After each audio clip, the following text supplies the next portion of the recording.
Hello മുത്തുമണികളെ.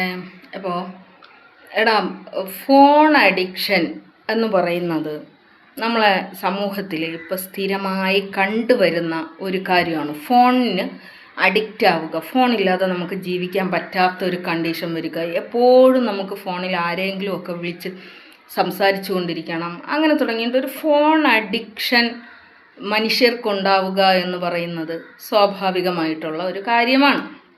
നമ്മളിന്ന് എല്ലാവരിലും കണ്ടുവരുന്ന ഒരു സാധനം കൂടിയാണ് ഫോൺ അഡിക്ഷൻ.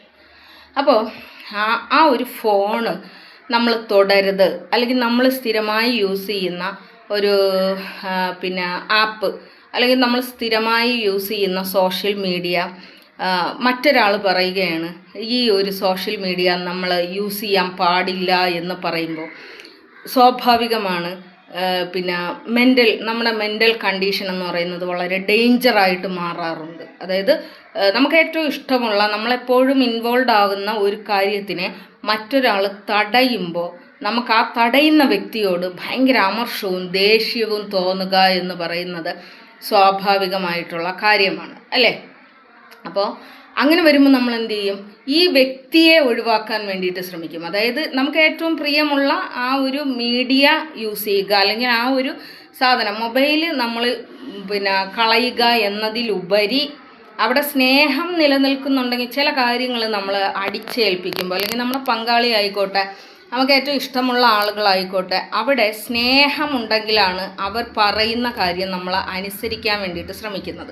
ഇപ്പോൾ ഒരു പങ്കാളിയാണെങ്കിൽ നമ്മളടുത്ത് ഇപ്പോൾ പറയുകയാണ്, നിൻ്റെ സ്വഭാവത്തിന് ഇത്രയും വലിയ വൈകൃതം ഉണ്ടാകുന്നത് നീ ഫോൺ യൂസ് ചെയ്യുന്നത് കൊണ്ടാണ്, അവിടെ നീ ഫോൺ യൂസ് ചെയ്യണ്ട എന്ന് പറഞ്ഞു കഴിഞ്ഞാൽ അവിടെ നമുക്ക് സ്നേഹമുണ്ടെങ്കിൽ നമ്മൾ എന്ത് ചെയ്യും? ആ സ്നേഹിക്കുന്ന വ്യക്തിനെ നമ്മൾ ചേർത്ത് നിർത്തുകയും, ശരിയാണ്, എൻ്റെ സ്വഭാവത്തിൽ ഇങ്ങനെ ഒരു വൈകല്യം ഉണ്ടാകുന്നത്, ഞാൻ ഫോൺ യൂസ് ചെയ്യുന്നത് കൊണ്ടാണ്, കുറച്ച് ദിവസത്തേക്ക് ഞാൻ ഫോൺ മാറ്റി വയ്ക്കാമെന്നുള്ള ഒരു തീരുമാനമുണ്ടാകും. മറിച്ച് നമ്മൾ ഏറ്റവും കൂടുതൽ ഇഷ്ടപ്പെടുന്നത് ഫോണിനെയും സോഷ്യൽ മീഡിയയും ആണെങ്കിൽ എന്താണ് സംഭവിക്കുക? ഇത് പറയുന്ന വ്യക്തിയെ നമ്മൾ അടിച്ച് പുറത്തിറക്കും. നമ്മുടെ ജീവിതത്തിൽ നിന്ന് തന്നെ ആ വ്യക്തിനെ നമ്മൾ അടിച്ച് പുറത്തിറക്കും. അതിന് നമ്മൾ 10,000 കാരണങ്ങളുണ്ടാക്കും, 10,000 പ്രശ്നങ്ങൾ നമ്മൾ ആരോപിക്കും. അതിൽ ഏറ്റവും വൾഗറായിട്ടുള്ള ആരോപണങ്ങൾ വരെ നമ്മൾ ആ ഒരു വ്യക്തിയിൽ ചാർത്തി കൊടുക്കും. കാരണം നമുക്ക് ഏറ്റവും പ്രിയപ്പെട്ടത് എന്താണ്? ഫോണും സോഷ്യൽ മീഡിയയും ആണ്. ഇപ്പോൾ നമ്മളൊരു കാര്യം കേൾക്കുമ്പോൾ എപ്പോഴും ഒരു നാണയത്തിന് 2 വശങ്ങളുണ്ടാകും. 2 വശങ്ങൾ കേൾക്കാൻ വേണ്ടിയിട്ട് നമ്മൾ ശ്രമിക്കുക.